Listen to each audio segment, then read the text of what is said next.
समर्थ institute आणि त्यांचे सर्व संचालक यांचे मी आभार मानतो. त्यांनी मला पुन्हा एकदा या ठिकाणी बोलावलं.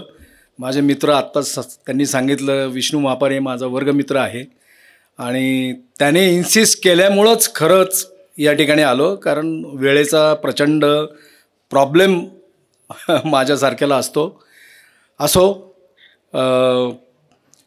कॅम्पसचे जे डायरेक्टर आहेत सावंत साहेब, त्यांनी आत्ताच मला आठवण करून दिली की तू 2011, 12 आणि 13 सलग 3 वर्ष या ठिकाणी येत होतो. त्यानंतर आजच्या कार्यक्रमाचे दुसरे जे डायरेक्टर आहेत डॉक्टर मुनगेकर, जे R&D आणि इनोव्हेशन सेंटर सांभाळतात, doctor Gholap, doctor Shelar sir, of course Vishnu साहेब मापारी, जाधव सर जे प्रोग्राम ऑफिसर आहेत. मित्रांनो, मी तुमचे प्रथमतः अभिनंदन करतो की तुम्ही एवढ्या चांगल्या इन्स्टिट्यूटमध्ये शिक्षण घेत आहात. मी आपल्याच जवळच्या उंब्रज गावचा मूळचा आहे. माझं शालेय शिक्षण संपूर्ण उंब्रजमध्येच झालेलं आहे. मला मोठा प्रश्न पडला की मी मापारी साहेबांना विचारलं की बाबा विद्यार्थी कुठल्या फॅकल्टीज आहेत. इथं आल्यानंतर विचारलं, ती थोडी माझी चूक झाली. त्यांनी सांगितलं की BCSचे मेजर स्टुडंट्स आहेत आणि मला जो विषय दिला आहे तो ॲग्रिकल्चर आणि फूड प्रोसेसिंग आणि त्याचे चॅलेंजेस. तर मग मला मोठा प्रश्न पडला की तुमच्यासमोर कसं बोलायचं, कसं काय, कुठल्या विषयावर बोलायला पाहिजे. तर मी तुम्हाला लेक्चर द्यायला इथं नाही आलो, तर तुम्हाला तुमच्याबरोबर हितगुज करण्यासाठी इथं आलेलो आहे. जी काळाची जी गरज आहे, जे काही ग्लोबल वॉर्मिंग जगामध्ये आता चालू आहे आणि त्याचे दुष्परिणाम आपण भोगतोय की ऐन जानेवारीचा दुसरा दिवस आहे आणि एवढं गरम व्हायला चालू झालं आहे अचानक. मुंबईमध्ये तर रस्त्याला चालताच येत नाही. आणि सायन्स एवढं पुढं चाललं आहे की रोज प्रत्येक कोपऱ्यामध्ये, प्रत्येक कॉर्नरला वेगवेगळे रिसर्च होत आहेत. वेगवेगळे सायंटिस्ट वेगवेगळ्या विषयांवरती काम करून वेगवेगळे टेक्नॉलॉजीज इम्प्लिमेंट करत आहेत. मग आपल्यासारख्या यंग जनरेशनचं भवितव्य काय आहे, आपण काय केलं पाहिजे, त्या संदर्भात मी तुमच्याशी हितगुज करणार आहे. मुद्दाम होऊन माझे काही दाखले तुम्हाला देणार आहे. कारण तुमच्यातला न्यूनगंड मला याच्यातला पहिल्यांदा काढायचा आहे. आणि तो जर न्यूनगंड मी जर काढू शकलो तुमच्याशी हितगुज केल्यानंतर, आणि माझ्यासारखे जर 10 उद्योजक विकास दांगट इथे निर्माण झाले तर मला एक आनंद होईल. म्हणून एंटरप्रेनरशिप डेव्हलपमेंट आणि एंटरप्रेनर काय असतो ह्या विषयावरती मी तुम्हाला काही गोष्टींचा दाखला देणार आहे. अतिशय छोट्या छोट्या गोष्टी आहेत, परंतु त्याच्यातून टेकअवे खूप आहे. शिक्षण, मी जे म्हणालो की आता तुमच्यासमोर कुठल्या विषयावरती लेक्चर द्यायचा हा मला पडलेला मोठा प्रश्न आहे. तर शिक्षण हे बेसिक शिक्षण असतं. शिक्षण हे एक सुशिक्षित होण्यासाठी घेण्याची डिग्री असते. आता डॉक्टर सावंत तुम्ही बघायला तर मेकॅनिकल इंजिनियर आहेत, परंतु ते कॅम्पसचे डायरेक्टर आहेत. त्यांच्या बायोटेक्नॉलॉजी, फार्मसी, लॉ हे सगळे इन्स्टिट्यूट त्यांच्या अंडर आहेत. म्हणजे त्या प्रत्येक फॅकल्टीचा, त्या अभ्यासक्रमाचा त्यांना थोडा तरी नॉलेज हे असणार आहे. त्याच्याशिवाय ते इन्स्टिट्यूट रन करू शकत नाहीत. मला मुद्दा म्हणून या ठिकाणी सांगायचं आहे, तुम्ही BCS जरी झालेला असलात तरी तुम्ही कुठल्याही प्रकारचा उद्योजक होऊ शकता. ही भूमिका तुम्ही ठेवली पाहिजे. आणि आपल्या लोकांनी जर उद्योजक झालं नाही तर आपल्या सगळ्यांना पुढे जाऊन स्लेव म्हणूनच काम करावं लागणार आहे, कोणाची तरी नोकरी करावी लागणार आहे. मी बऱ्याच वेळा उदाहरणं देतो एंटरप्रेनरशिप डेव्हलपमेंटवरती की ज्या भारतातल्या काही कम्युनिटीज आहेत, काही भारतातली राज्य आहेत, त्यांच्याकडनं आपण काय शिकलं पाहिजे, आपण काय धडा घेतला पाहिजे. आपण नेहमी दुसऱ्याला हसतो, दुसऱ्याला बोट दाखवतो, त्याला नाचता येत नाही. एखादा डान्स करायचा प्रयत्न केला, एखाद्याने भाषण करायचा प्रयत्न केला 15 ऑगस्टच्या कार्यक्रमाला, समजा चुकला तो भाषण करताना, त्याला फक्त हसतो आपण, त्याला फक्त नावं ठेवतो. पण आपण काय केलं पाहिजे, आपली काय शक्ती आहे, आपल्यामध्ये काय गुण आहेत याचा कधीच आपण अभ्यास करत नाही. तर तो अभ्यास करणं अत्यंत गरजेचं आहे. आणि हे कंपॅरिझन मी मुद्दाम मांडतोय आणि तुमच्याशी चर्चा करून मांडणार आहे. कारण तुम्ही रस्त्याला बघता पंक्चरची दुकानं आहेत. गाडीची जी पंक्चर झाली की कोण करतं पंक्चरची दुकानं, कोण चालवतं, कोण उत्तर देईल, कोण करतं? चोरात. दुपारी जेवला नाहीत का? एकाने कोणीतरी द्या.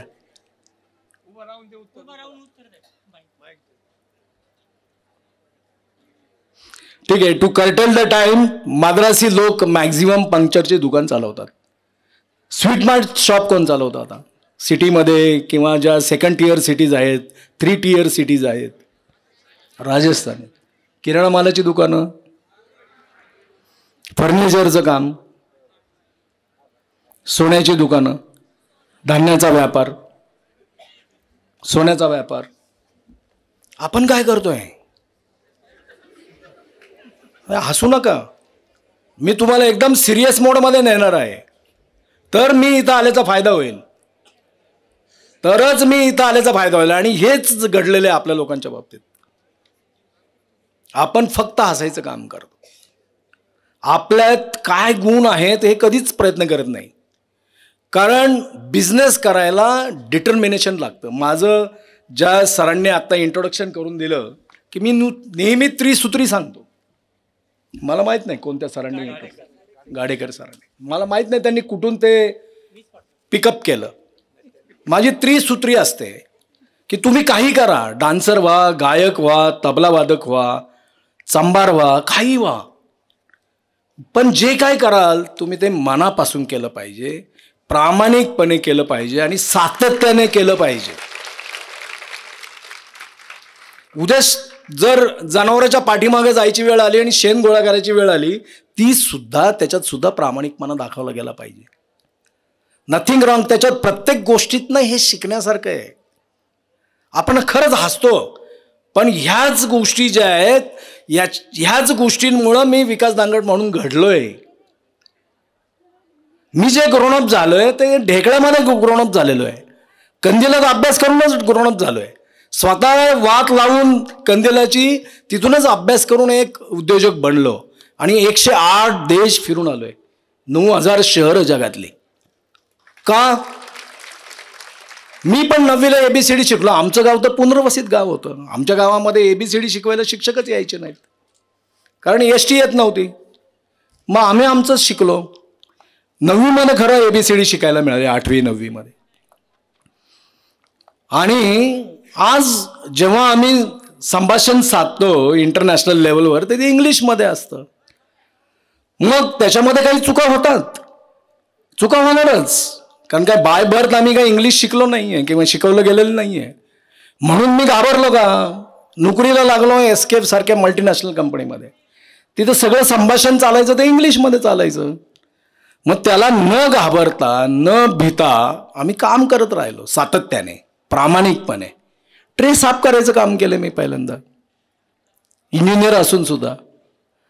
पण तेच मी ट्रे साफ केला याचा फीडबॅक ज्या वेळेस मी बॉसला द्यायला गेलो, प्रत्येक वेळेस 14 दिवस माझ्या बॉसला मी काय काम केलं याचा फीडबॅक देत होतो. आज सगळ्यात मोठा प्रश्न भारताच्या आमच्यासारख्या उद्योजकांना, आमच्या कंपन्यांमध्ये जर हर्डल असेल, तर तुम्ही लोक जे ग्रॅज्युएट होऊन सर्टिफिकेट्स मिळवता, तुमच्याकडं सॉफ्ट स्किलच नाही आहेत. हे फक्त कागद आहे हा. There is tremendous gap between literacy आणि एज्युकेशन. शिक्षण घेताना कान डोळे उघडून आपण शिक्षण घेतलं गेलं पाहिजे. नुसतं की पुस्तकी ज्ञान, मला 90% मार्क्स मिळाले, ग्रेड A मिळाला, A+ मिळाला म्हणून मी यशस्वी होईल आणि मला मोठं पॅकेज मिळेल आणि त्याच्यात तुम्ही खुश व्हाल, त्याला काही अर्थ नाही आहे. त्याला शून्य अर्थ आहे. तुमचं खरं सॅटिस्फॅक्शन तुम्ही जर प्रामाणिकपणे सातत्याने मनापासून जर काम केलं तर होणार आहे. जे सॉफ्ट स्किलचा उल्लेख केला, मी I am a adviser to MIT also, MIT university, VIT, Bharati Vidyapeeth and Rahuri agriculture university. So I came across lot of faculties 99% faculties are doctorate नाव. मी त्यांना तेच सांगत असतो, मुलांना तुम्ही टेक्स्टबुक शिकवा, पण त्याचबरोबर मॅनर्स, एटिकेट्स, सेल्फ डिसिप्लिन ह्या गोष्टी शिकवल्या गेल्या पाहिजेत कॉलेजमध्ये. मी एखाद्याला गुड मॉर्निंग म्हणाला तर समोरच्याला रिस्पॉन्स देता आला पाहिजे. Good morning sir, good morning madam. We receive the calls from students like you now after graduation. Listen carefully. You are passed out from such a wonderful institute, wonderful university. वडिलांनी, आईवडिलांनी एवढा खर्च केलाय तुमच्यावरती.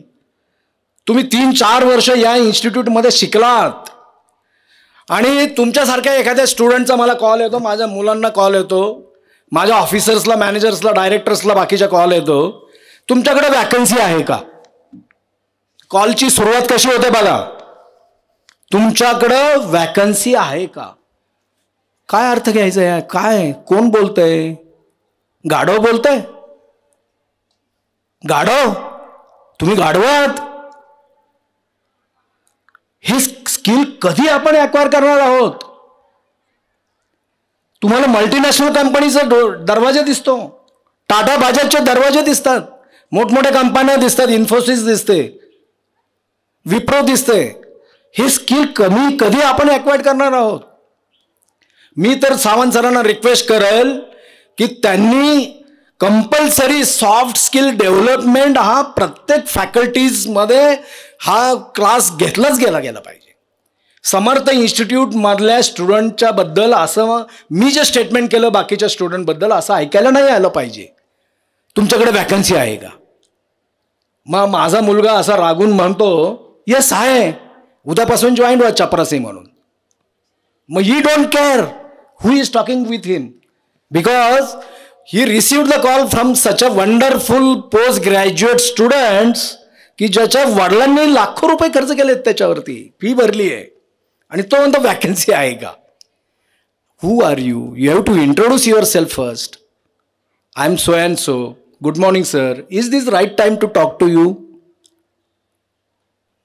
Do you have a vacancy for this? I did BTech or MTech or BE or ME. My special subject is this.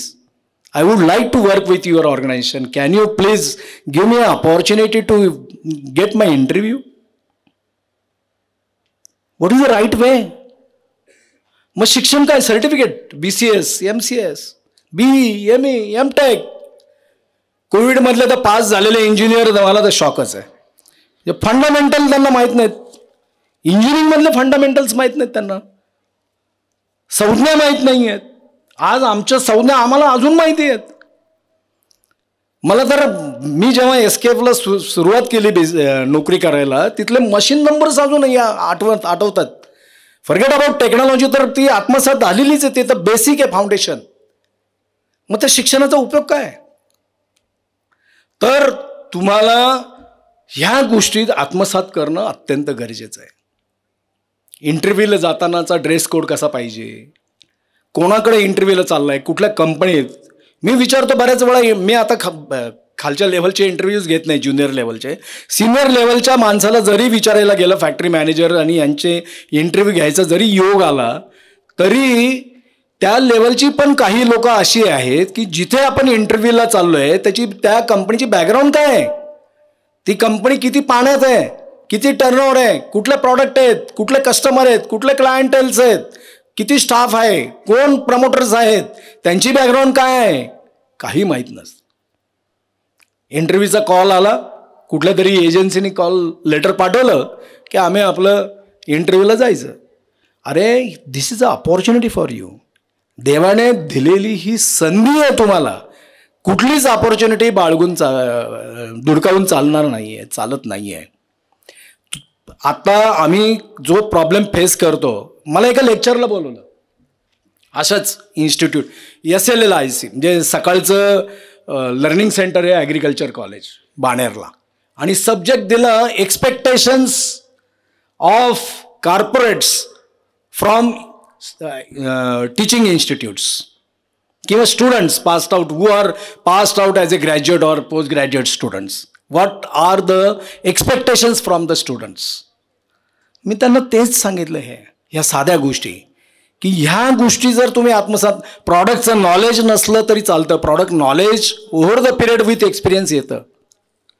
कुठलाही माणूस साधं काम जरी करायचं गेलं, बूट पॉलिश, बूट कसा धरायचा, ब्रश कसा पकडायचा, त्याला ताकद कशी लावायची, त्याला क्रीम कशी लावायची, आधी धूळ कशी साफ करायची, ही जी प्रोसेस आहे तो ती लर्न करू शकतो, तो ती लर्न करून अडॉप्ट करू शकतो, इम्प्लिमेंट करू शकतो. पण त्याच्यासाठी तुम्हाला तन मन धनाने तिथे काम केलं गेलं पाहिजे. कुठलंही काम कमी नाही आहे. मी दळायला घेऊन जातो दळण डोक्यावरती, तुम्हाला सांगायला काहीच लाज वाटत नाही मला.